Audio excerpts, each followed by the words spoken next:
Welcome to Finding Your Identity in Your Autism Journey, the podcast where we explore complexities, breakthroughs, and unfiltered realities of lives touched by autism.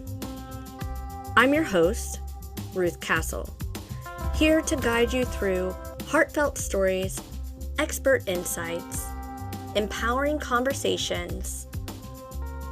Whether you are a parent, a sibling, a grandparent, an educator, or an advocate, professional in the space, this is your space to find community. Ask the hard questions and uncover new possibilities. Let's dive in.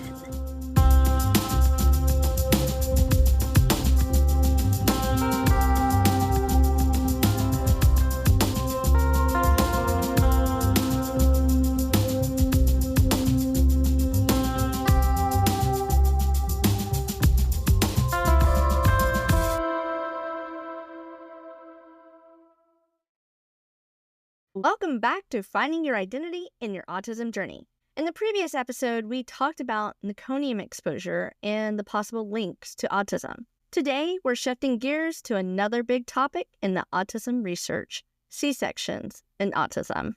Many of us have heard that C-section births are on the rise, but could they really be contributing to the increase of autism? Or is there something deeper going on? Let's break it down. Are C-sections increasing autism rates? Well, studies suggest that children born via C-section have a slightly higher chance of being diagnosed with autism. But before we jump to conclusions, let's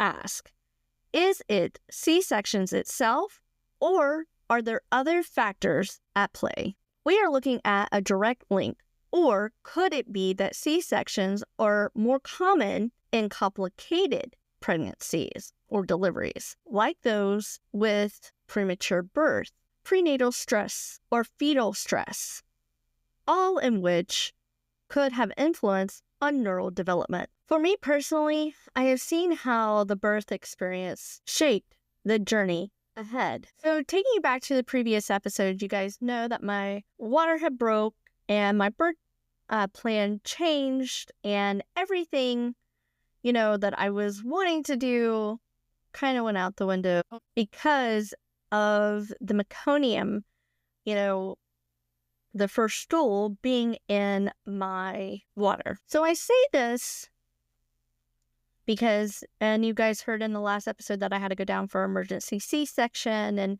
how that all came about. But long story short, I'll reiterate it. If you're first listening, I do recommend going back and listening to the previous episode, talking about those different factors. Because remember, I don't believe that autism is caused by one thing. I think it's a multitude of toxicities that we are exposed to.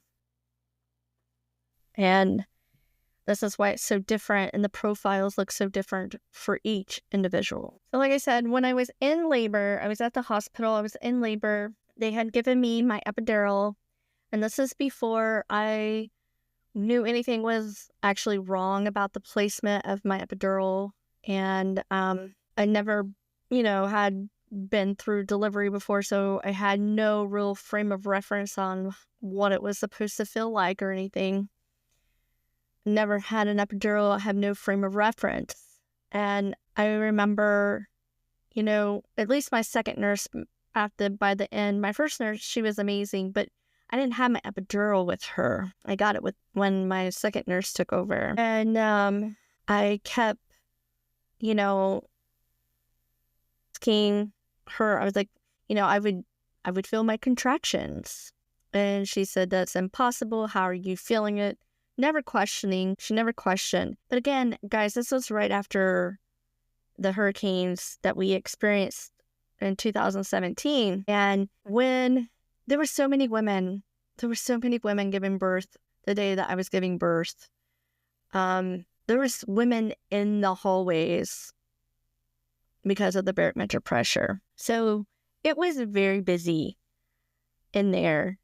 And she's, again, my nurse, she was not sympathetic. She did not check on me, but she just kept asking me, like, how can I be feeling the contractions as well as I was feeling them? They were more like pressure. It felt like pressure. And then sometimes they were a little sharp, but I had an epidural. So she said I shouldn't have felt anything. And, by the end, she was right. I shouldn't have felt anything. I should not have been feeling any of the experiences that I was feeling and knowing when the contractions were getting ready to start. But it's because, again, in the last episode, I talked about they found out the placement was incorrect for my epidural. So when I also was asking her, like, why, why does my chest feel heavy? I feel like I can't breathe. And then I felt very lethargic. I was very sleepy. And why my arms felt so heavy. I was like, I don't understand my arms. I couldn't push myself up and brace myself up because my arms just felt not part of my body. Like I could visually see them, but I couldn't really make them move on their own. I kept asking her, I was like, why am I swelling? Because my face was swelling, and then also my arms were swelling. And again, nothing. She's just like, they will come when they're available. She was the rudest nurse. Anyway, so let's fast forward a little bit when I get taken. Well, when the on-call doctor comes in. So the on-call doctor, he comes in and he's like, oh my goodness, you need to stop pushing. Your son's coming out of phase. And I know I talked about this in the last episode. So they had me to actually push against my body, meaning my body was already in active labor and it was doing it on its own. And I had to push like an opposite direction where my body would want to go inward. I would need to push outward so I wouldn't bear down to push him out even more. And I had to do this until they could come back and get me to take me down for my C-section, which was almost 2 hours because there was someone else already down there when they come to see me. And so they took me down, and that's when they had to reposition him. I had to reposition him back in me. And I felt everything. So the on-call doctor at the time, he was like, she shouldn't have felt any of that whatsoever. Because I screamed. And then they just thought, my epidural, maybe I needed more of the epidural, so they hit the pump and they gave me, what they did was give me the max dose for my height and weight because they needed to make sure that everything was going okay before, because they're going to cut me and do a C-section. And so they do that, and then they go to cut me, and they go to cut me and they start to make their incision. And I scream again because I can feel them cutting me. And then that's when the head anesthesiologist runs over and he lifts me up to check my epidural. He checks my epidural and he's like, oh my God, it's in the wrong placement. The epidural is going in the wrong direction. So he lays me back down. He says I got 2 options. My options were, 1, I can get a spinal tap, but I cannot move my head or my eyes. I need to look straight, cannot move. They strap my arms down. He said because it is dangerous to have a spinal tap, especially after we have just given you the max dose of epidural, because you have that in your system and now we're going to give you a spinal tap. He said, or I can put you to sleep and then you can see your child once you leave the hospital. So I chose to do a spinal tap, and because I wanted to save my baby. He's like, but if anything is going wrong during that time, he goes, I'm not going to hesitate and put you under. He goes, so you cannot move. No movement of your head. No, nothing. You can't move. He goes, and just to ensure that, we are going to strap your arms down so you can't move. So I said, okay, let's proceed with the spinal tap. So did so. Was able to get Elijah out. He was born. They aspirated him. And then they took him to the ICU because of the meconium, aspiration. And afterwards, I was, brought back up to my room and everything. And I was then like post-op after and, getting me ready to go back up to my room. And normally, they like to make you walk and things like that after you get everything that starts to wear off. My delivery team was worried after I delivered because I had no use of my arms or my legs. For about, it was 18 hours afterwards. I couldn't move them, and I couldn't move them when they asked me. I couldn't feel anything. It was basically from like my chest, my chest down. I couldn't feel anything. I have pictures of me holding my lovey, holding Elijah, and I remember my mom and my husband placing my arms, so it looks like I was holding him, but I wasn't. He was just laying on me. And if you see the pictures, you would be able to tell that I don't have use of them. They're placed there. And I did breastfeed. I still was able to breastfeed, only with help, to nurse him. And he did really well to latch and everything. And then about 18 hours later, they got me up to walk. I still didn't have very good feeling in my body, but they were coming back. I was able to have some motor brought back into my legs. My hands and my arms it was a lot longer, but I was also experiencing, like, I couldn't stand up straight even at the 18-hour mark. So the team was still very concerned at that point because I couldn't hold my head up even when I was laying back. Like, the muscles there I don't really know how to explain it. Like, my head was slouching. I couldn't hold it up. And so they come in and they talk to me. Elijah's doing good. I'm not out of the woods. And they come in and they talk to me and they tell me that I'm going to need to have a blood patch done because I am leaking spinal fluid because of the spinal tap and the epidural. So the reason why I wasn't able to stand up and hold my head up was because I was losing a lot of spinal fluid.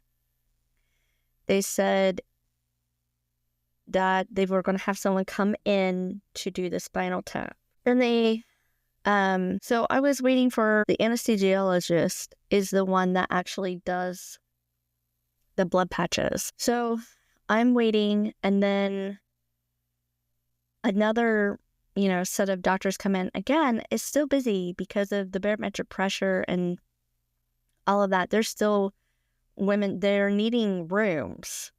So long story very short on that is that they end up releasing me, but they know that I need a blood patch.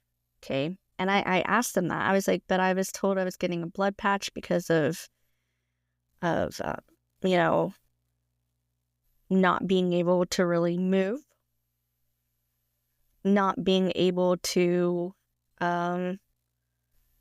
use my arms or hold my head up. And the swelling at this point had gotten so bad. I looked squishy. My skin looked, I don't know, watery. It was just watery looking. But they released me. And they said, well, if you need a blood patch, you can come back. If it's not cleared up within a few days, if you're not feeling yourself, you could come back and get a blood patch. So I go home, and when I go home, I continue to swell. I'm still doing all the things. I'm nursing. I'm not feeling well at all. It gets worse for me to stand and even to hold my head up. And the use of my arms was pretty much non-existent. If I didn't have my mom helping me, I couldn't have done it. I couldn't even take care of myself, to be honest. So it was 5 days later. It was 5 days after I had given birth, not 5 days after leaving the hospital, but 5 days after giving birth. I was like, oh my God. It was the worst pain that I have ever felt.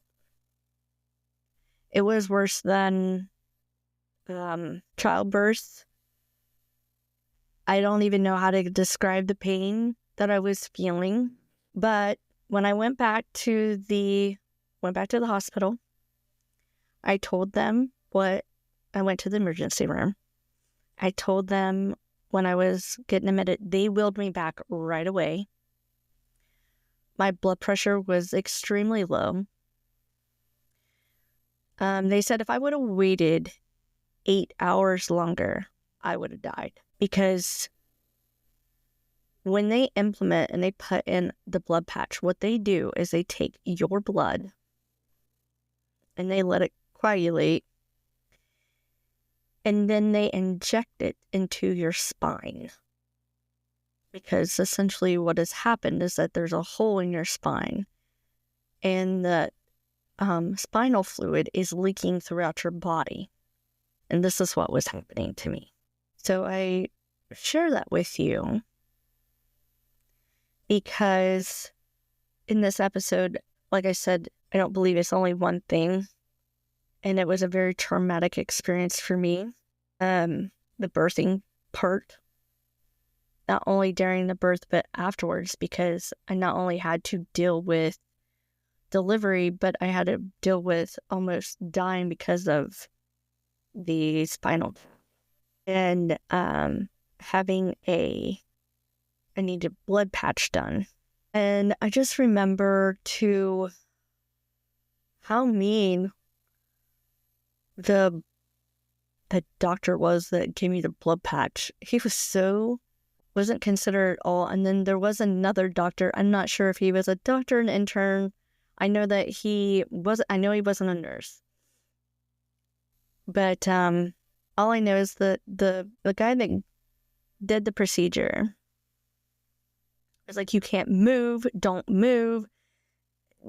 You're going to have to tell us when you feel the right amount of pressure. And that was the weird thing too, like when they give you a blood patch, you can't be under any type of sedation. They can't numb the area. This is kind of like a epidural, but without, I don't know, you feel everything. That's all I can say. You feel everything and it goes into your spine. And you have to feel a certain pressure. And all I can say from the experience is that you just know. There's not a sensation. Everybody is different when it comes to that, but you just know what is the right pressure gauge. And I took 46 cc's and they can only do 50. So if it was more than 50, if I would have needed more than 50, then, would have been a whole different procedure, and I could have, ended up in a worse predicament than I was. But 46 was definitely too close for comfort.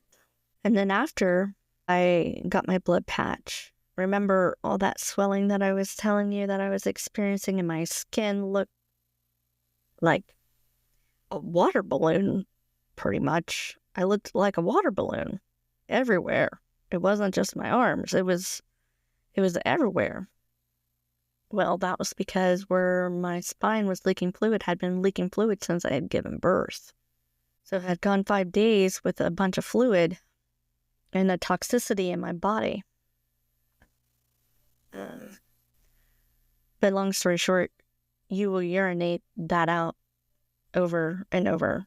And then you'll know that the blood patch is taken. But you have to lay flat for 2 weeks. No elevation, no movement. The doctor that performed it, he's like, you can't be lifting anything more than 5 pounds. Don't you pick up not even your baby. It was so rude. It just, or you'll have to come back and get another one. And if you come back and get another one, it's only about 25% successful for these procedures if it's the second time, and you can only get it up to 2 times. So you're like, okay, I just had a baby. I went through a traumatic birth. You're being a jerk. You have all these things going through your head, and he's giving more negativity. Yeah. And so that was the extent of everything, too. Extent of my birth. This is definitely not what I wanted. I wanted to do, vaginal delivery. That's what I wanted to do. And I may have to, if I have another child, I may have to consider, doing a C-section again. So you can't rule those type of things out, because sometimes, like in my case, it was an emergency C-section. I didn't plan on that. You can't say what you would plan on in the future. But I know going through the vaginal canal is better for so many things for our children. Allergies and immunity, because it gets certain bacteria through the vaginal canal. Without going through the vaginal canal, they don't get those. And I know so many moms who have had C-sections and wondered, did this have an impact on my child and their development? I know quite a few moms, not as exactly like my story, but very similar, where the birth is very traumatic, and our children have some of the same developmental issues. So could there be a link? It is worth, asking and questioning these things. So let's look at C-sections and the possible links between autism. We're talking about the microbiome disruption. Babies born vaginally receive beneficial bacteria that help them, with their immune system and brain development. Whereas C-section babies, they miss out on this. Birth stress and oxygen levels. Vaginal birth prepares a baby's lungs, while a C-section may lead to respiratory issues that could affect the brain's oxygen levels. Underlying pregnancy risks. So many C-sections happen due to complications that already contribute to autism risk. So like in our previous episode, we talked about meconium and that being a risk factor. So that was a that was a pregnancy complication that is exactly what is having a higher risk to develop autism. What can parents do? Consider elective C-section, discuss the risk and the benefits with your doctor or OBG. Support gut health in C-section babies through probiotics. breastfeeding and early nutrition. Monitor development and advocate for those early interventions if needed.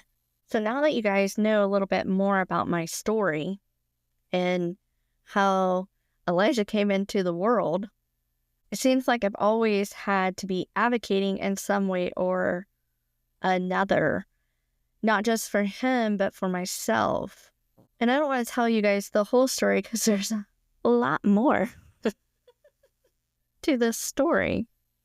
I wish that there wasn't.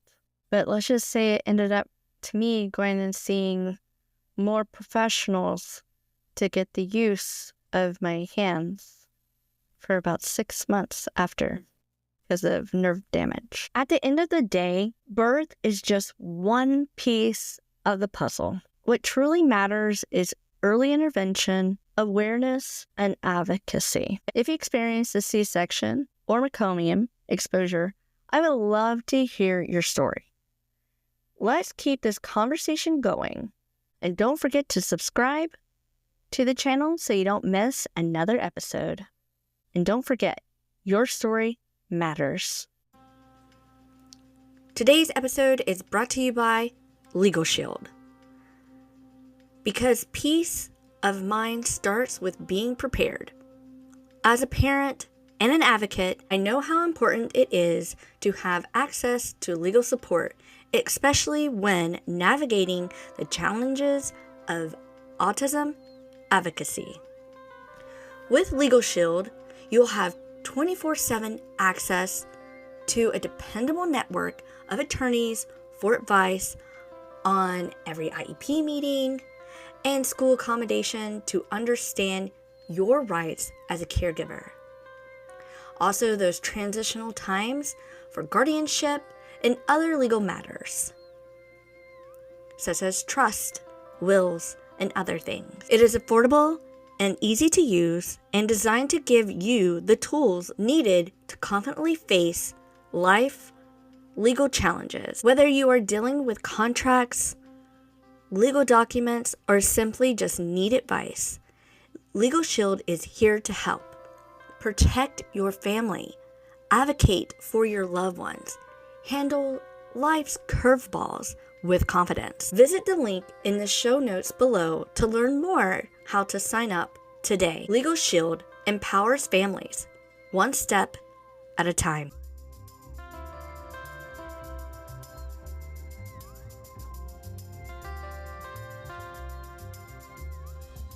Thank you for tuning in to Finding Your Identity in Your Autism Journey. I hope today's episode inspired you, brought you some clarity, or simply reminding that you are not alone. Be sure to subscribe so you never miss an episode, and if you enjoyed this conversation, leave a review and share it with someone who might need it. Until next time, remember, your story matters, your voice matters, and together we can navigate this journey one step at a time.